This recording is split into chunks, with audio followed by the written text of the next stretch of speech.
আজ মার খেতে খেতে বেঁচে গেলাম, মার খেতে খেতে বেঁচে গেলাম। আজ সকালে একটা দোকানে গিয়ে দোকানদারকে বললাম, দাদা আমাকে 4টি ডিম দিন তো। দোকানদার জিজ্ঞেস করলো, কি ডিম নেবেন? মুরগির ডিম, হাঁসের ডিম নাকি পচা ডিম? বললাম, পচা ডিম।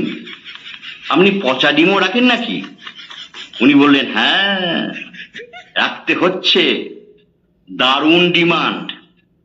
একটা পচা ডিম 20 টাকা করে বিক্রি করছি। আমার বাজার খুলে গেছে, সকাল থেকে প্রায় 200টা পচা ডিম আমি বিক্রি করে ফেললাম। দেখছেন না টিভি খুলে কি অবস্থা? চোরেদের মাথায় পটাপট পচা ডিম পড়ছে। কেমন লাগছে আপনার? আমি বললাম, বেশ ভালোই লাগছে, তবে আইন নিজের হাতে তুলে নেওয়া ঠিক নয়। ও বাবা, দেখি উনি হাতে একটা পচা ডিম নিয়ে বললেন, দেব?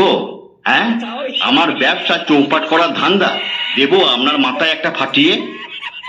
আঁতকে উঠে বললাম, থাক থাক থাক, ওই পচা ডিম ছুড়বেন না, আমি চোর টোর নই, বিক্রি করুন। দরকার পড়লে আপনি 20 টাকার পচা ডিম 40 টাকায় বিক্রি করুন। আরে নেতা মন্ত্রী মাথা বলে কথা। করুন করুন করুন।